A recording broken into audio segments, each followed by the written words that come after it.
Bitter is a better. When it comes to food, bitter is better. What? Bitter? Seriously? I travel up into Asia teaching all the time, and I find it interesting. One of the most consistent foods I see amongst, whether it's Taiwan or China or Korea or amongst Singapore, Hong Kong, any of those, a food that's really regularly eaten is bitter melon. Bitter melon. I don't like it. I have to admit, it is tough. I find it tough to eat. It's so bitter. However, bitters, digestive bitters, foods that are rich in digestive bitters are nature's digestive aids, okay? And they've been used for centuries culturally to support digestive system before we got all the special supplements. And I love that I get to travel to Asia and I see it just incorporated into everyday life. Now, there's lots of different bitter foods, and I grow my own bitter greens in my garden to make sure that I'm getting them. But they're really important for everything from absorbing nutrients properly, making sure that we're stimulating our digestive juices properly, and just really supporting overall gut health. So let's jump in. I want to talk about that in today's podcast. Let's go. So digestive bitters. Like I said, bitter melon is one that it is so in my brain. And I was sitting here, I've just had clients from Korea here for the last couple of weeks and really thinking about, foods and things like digestive bitters or bitter foods. They're just naturally eaten amongst their lifestyle because they eat for purpose. They don't eat for pleasure.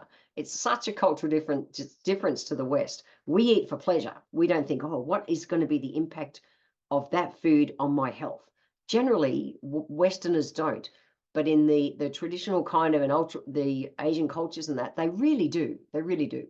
So bitters are an important part of their life. So I want to talk about some of them. So bitter foods, like I said, they stimulate digestive enzymes and our juices. They get everything ready to go.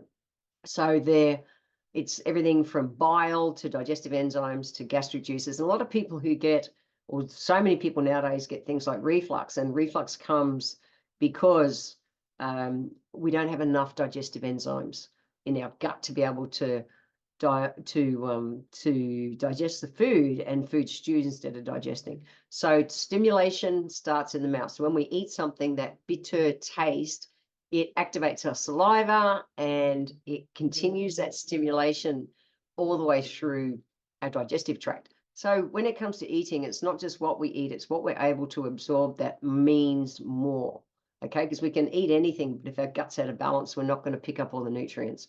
So when we can promote that production of digestive enzymes, we know we're going to uptake nutrients a lot better.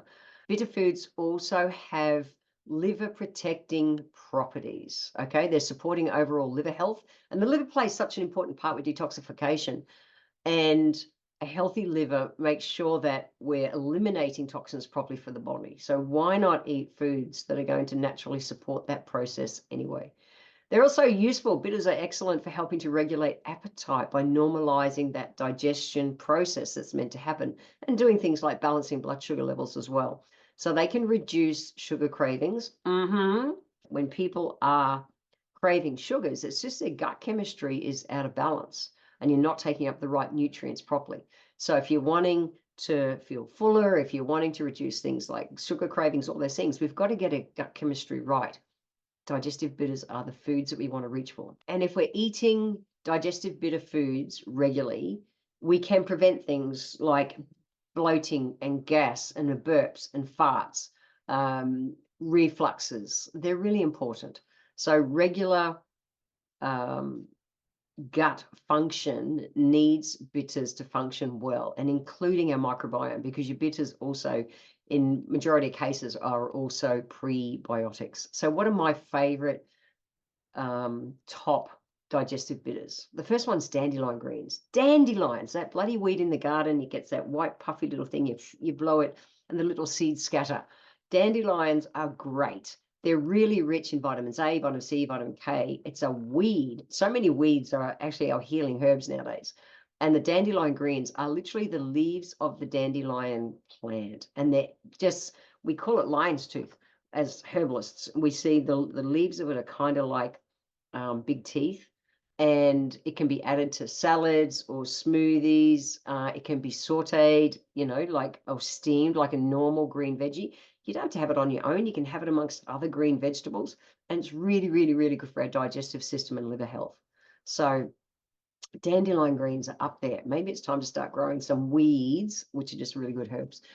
One that's really popular in Australia that people probably don't even realize is a digestive bitter is rocket. In North America, they call it arugula, and it's got a bitter, peppery flavor, and it helps to stimulate digestive juices. And it's anything that these dark green plants, they're also super rich in antioxidants. So it's a great green that can be used in salads, anything, pizza topping, sandwiches. I grow rocket in my garden, and I'll go and I'll just do something for a lazy snack. I'll get a wholemeal wrap.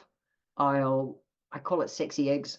So I'll mash up some eggs in it, put a handful of rocket into it, a little bit of balsamic drizzle, and it's a really yummy, quick snack. Or I can pick up, depending on 3 eggs is about 18 to 20 grams of protein. I've got the digestive bitters. It's incredibly flavorsome, and it's like a 5-minute make of a feed. It's wonderful. It's a great snack. Another one that I grow in my garden is kale. Kale is also so dark green. It's amazing. So rich in all your vitamins and minerals, but it's also a digestive bitter. So you can have it raw, steamed, baked as chips. I've got an air fryer, so I'll put it in and bake it as chips nowadays. But I like it just as part of a salad. I won't have it as the only green, but I'll definitely have it within it. It's an easy one to grow as well. So maybe you want to play with some kale if you haven't played with it yet. Endive, we don't see as much. It looks like this kind of bleached out light white color, kind of baby cabbage thing. But it's an easy one to chop up, great in fiber, great prebiotic, great for digestive system. It's a wonderful bitter as well, added as part of your salad mix. Watercress, again, dark green. Watercress is loaded with nutrients, water soluble, all the different nutrients. However, it's also got a slightly bitter and peppery taste. So again, top it onto anything. It's excellent. One you mightn't think of is actually citrus peels. Things like lemons and limes, oranges, grapefruits, any of those, they're really rich in bioflavonoids, which are found in that skin. And also the skin contains the essential oil as well. And so grating that into the top of dishes is a great way to be able to support liver and digestive health. Bitter melon, like I said, we don't see it in Australia much. However, it's used so extensively in Asian cuisine. It's worth tracking down. It grows, well, like a melon. It's dead easy to grow. The smaller ones are less bitter. You can get white bitter melon, green bitter melon. Pick them if you're going to grow themselves, if you've got room in your garden. They're easy to grow. And the smaller they are, the less bitter. They get more bitter as they get bigger. So they're also excellent for helping to regulate blood sugar levels. Another one we don't see so much here is artichokes. So artichokes are more a North American kind of food that they eat. We don't eat them as much here, but they can be grilled, they can be grilled or steamed or added to salads and dips, all those kind of things. And they support digestive health and liver health as well. They actually help to stimulate bile production. So they're really cool. We just don't eat them so much down here. Cruciferous veggies are great as well. So the bitter ones, which are things like broccoli, Brussels sprouts, cabbage, kale, radishes, they are also bitter in taste and can be easily integrated into everyday kind of foods. Chicory root is one we don't see much here. I remember as a kid, my dad always he'd have chicory. He didn't like coffee, and he'd have chicory as a drink. So it's really rich in inulin, which is that prebiotic fiber that helps to support our gut health. And it can be brewed as a tea, coffee, any of those kind of things for a digestive boost and a digestive boost. So check that out. You'll probably find it. I think you'll still find it in the supermarkets nowadays, more in that health food kind of section, or head to your local health food shop. So digestive bitters are amazing. They really are. The more we can incorporate them into our body, the more we're going to have great health. They're so easy to grow at home. I don't make a salad that's ever just like just lettuce. It's just not. The other day, I cooked up a big feed of cabbage for lunch, and it had rocket and everything into it. I'm really aware of eating these kind of foods just for overall health. Great fiber, great prebiotics, great digestive enzyme support. That's it. So Think about where you can add some of them. Like I said, some of them can be a little bit hard to find down here in Australia, things like artichokes and bitter melon. It's worth tracking them down. But even if you just start with your cruciferous, things like watercress you can buy, all those simple greens, kale's in all the supermarkets, rocket, dandelion greens.